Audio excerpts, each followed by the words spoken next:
தீ எந்த நேரத்திலும் எந்த இடத்திலும் உயிர் சேதத்தையும் பொருட்சேதத்தையும் ஏற்படுத்தலாம். பள்ளிகள் இதற்கு விதிவிலக்கல்ல.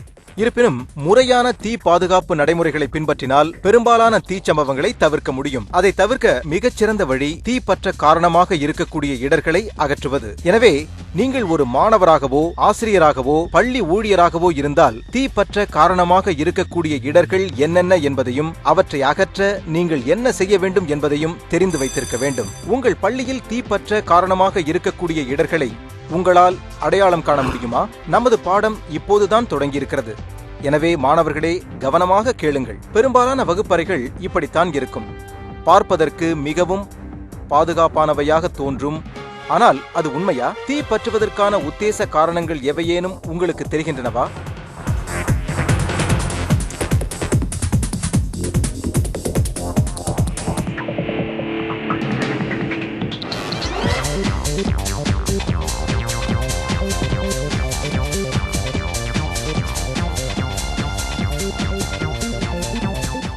அவற்றில் ஏதாவது ஒன்றை உங்களால் அடையாளம் காண முடிந்ததா?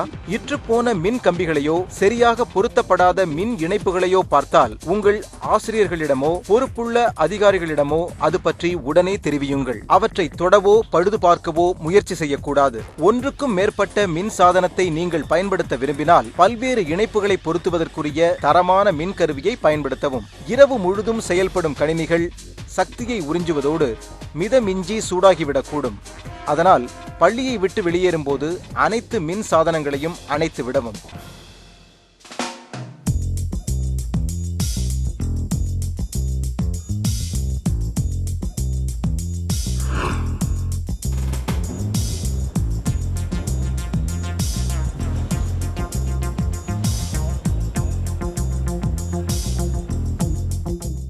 இது சரியல்ல. நடைபாதைகளுக்கும் வெளிவழிகளுக்கும் தடையாக இருக்கும் எந்த பொருளையும் அகற்றவும். அதே நேரத்தில் தீயணைப்பு கருவிகளையோ எச்சரிக்கை மணியையோ அணுகுவதற்கு சிரமம் இருந்தால் தடைக்கு காரணமான பொருட்களை அப்புறப்படுத்தவும். தீயணைப்பு சாதனம் அவ்வப்போது சோதிக்கப்படுகிறது என்பதை பள்ளி நிர்வாகம் உறுதிப்படுத்த வேண்டும். தீயணைப்பு கருவிகள் முழுமையாக இருப்பதோடு ஆண்டுதோறும் சோதிக்கப்பட்டு பராமரிக்கப்பட வேண்டும்.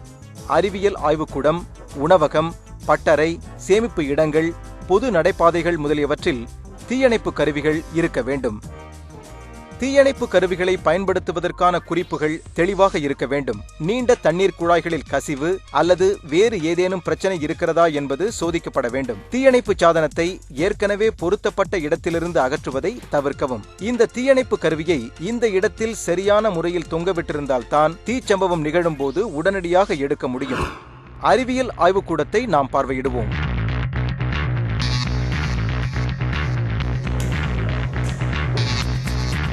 நீங்கள் அதிக கவனத்தோடு இருக்க வேண்டிய இடம் அறிவியல் ஆய்வுக்கூடம். அனைத்து நடைமுறைகளையும் ஒழுங்காக பின்பற்றவும். இங்கு தீப்பற்றக்கூடிய ரசாயனங்கள், தீப்பற்றக்கூடிய மற்ற பொருட்கள், அடுப்புகள் முதலியவை இருப்பதும் பயன்படுத்தப்படுவதுமே அதற்கு காரணம். இப்போது இந்த ஆய்வுக்கூடத்தில் எல்லாம் முறையாக இருக்கின்றனவா என்று பார்ப்போம்.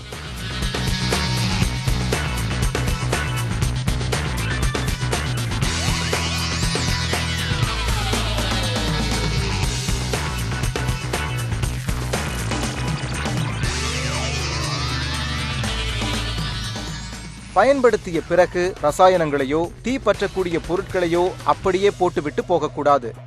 அதற்காக ஒதுக்கப்பட்ட சேமிப்பு இடத்தில் அவற்றை திரும்ப வைத்து விடுவதை எப்போதும் வழக்கமாக்கிக் கொள்ளவும்.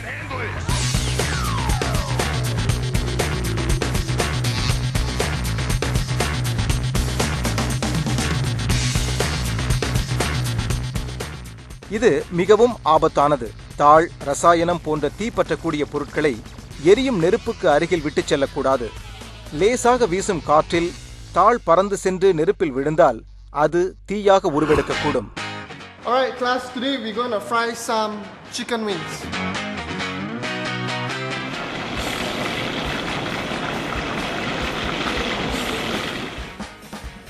அந்த வாசனை கரி அடுப்பில் வாட்டி எடுக்கப்பட்ட கோழியை போன்று இருக்கிறது. அது இல்லக்கலை வகுப்பிலிருந்து வருகிறது என்று நினைக்கிறேன். வாருங்கள். சமையலை கவனிக்காமல் விட்டுச் செல்வது பெரிய தவறு. இங்கு வேறு ஏதாவது தீப்பற்றக்கூடிய இடர்கள் உங்களுக்கு தென்படுகின்றனவா?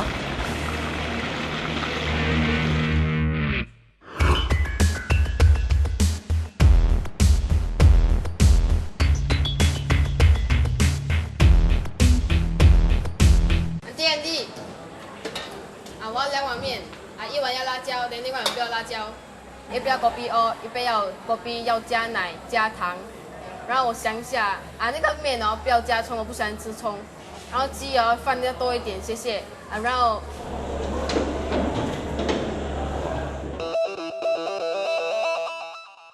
பயன்படுத்திய பிறகு வாயு குழாய் முழுமையாக அடைக்கப்பட்டு விட்டது என்பதை உறுதிப்படுத்தவும். குழாய்களும் இணைப்புகளும் சரியாக திருகப்பட்டு முடுக்கப்பட்டுள்ளனவா என்பதை சோதித்து பார்க்கவும். வாயு கசிவை தவிர்க்கும் நோக்கில் அவை அவ்வப்போது பராமரிக்கப்படுகின்றன என்பதை உறுதி செய்து கொள்ளவும்.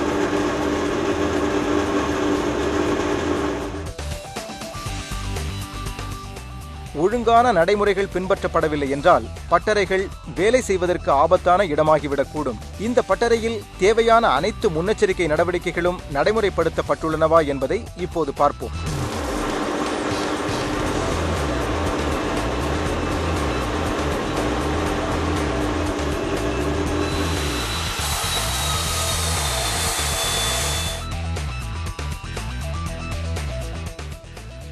எந்த கருவியையும் கவனிக்காமல் விட்டுச் செல்லக்கூடாது. கருவியை மட்டும் அணைத்தால் போதாது,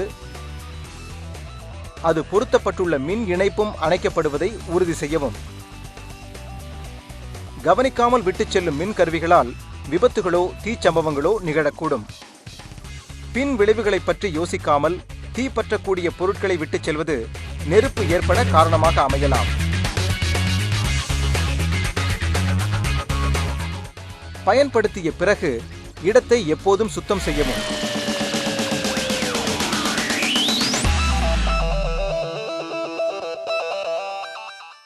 ஒவ்வொரு நாளின் முடிவிலும் தீச்சம்பவம் நிகழக்கூடிய உத்தேச காரணங்களையும் பாதுகாப்பற்ற நடைமுறைகளையும் கண்டறிய பள்ளி ஊழியர் ஒருவர் நியமிக்கப்பட வேண்டும். ஆயினும் தீ பாதுகாப்பு ஒவ்வொருவரின் பொறுப்பு என்பதை நினைவில் நிறுத்துங்கள். பள்ளியில் தீச்சம்பவம் நிகழாமல் பாதுகாப்பதில் உங்கள் அனைவருக்கும் பங்கிருக்கிறது.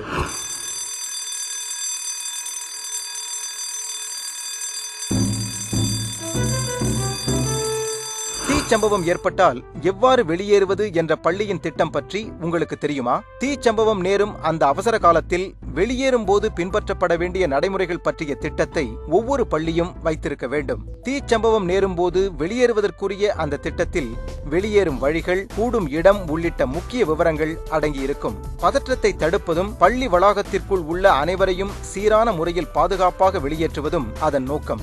தீ எச்சரிக்கை ஒலியை கேட்டவுடன் நீங்கள் செய்ய வேண்டியது இதுதான். அமைதியாக சீரான முறையில் வளாகத்தை விட்டு வெளியேறவும். ஏற்கனவே ஒதுக்கப்பட்ட கூடும் இடத்திற்கு விரைந்து செல்லவும். கூடும் இடத்தில் வருகை பதிவின்படி அனைத்து மாணவர்களும் ஊழியர்களும் இருக்கின்றார்களா என்பதை கட்டாயம் சரிபார்க்க வேண்டும். எந்த ஒரு மாணவர் இல்லை என்றாலும் பள்ளி முதல்வருக்கு அது பற்றி உடனடியாக தெரிவிக்கப்பட வேண்டும். மாணவர் கடைசியாக காணப்பட்ட இடத்தையும் குறிப்பிட வேண்டும். சிங்கப்பூர் குடிமை தற்காப்பு படையினர் வருவதற்கு முன்னர் தீயை அணைப்பதற்குரிய பயிற்சி பெற்ற பள்ளி ஊழியர்கள் பாதுகாப்பான தொலைவிலிருந்து தீயை கட்டுக்குள் கொண்டு வருவதற்கு அழைக்கப்பட வேண்டும். தீ பாதுகாப்பு பயிற்சி ஆண்டில் 2 முறை மேற்கொள்ளப்பட வேண்டும். அத்தகைய பயிற்சியை விளையாட்டாக எடுத்துக் கொள்ளக்கூடாது. தீ சம்பவத்தின் போது என்ன செய்ய வேண்டும் என்பதை தெரிந்து வைத்திருப்பது பெரிய வித்தியாசத்தை ஏற்படுத்தும். சிங்கப்பூர் குடிமை தற்காப்பு படை அவசர கால ஆயத்த நிலை பயிற்சியை பொதுமக்களுக்கு இலவசமாக நடத்துகிறது. CEPP எனப்படும் சமூக அவசர கால ஆயத்த நிலை திட்டத்தில் பல்வேறு விவரங்கள் கற்றுத்தரப்படுவதோடு அனுபவ பயிற்சியும் வழங்கப்படும்.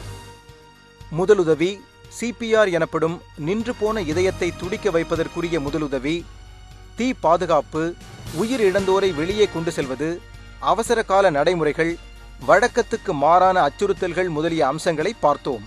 மேல் விவரங்களுக்கு சிங்கப்பூர் குடிமை தற்காப்பு படையின் இணையதளத்தை நாடுங்கள்.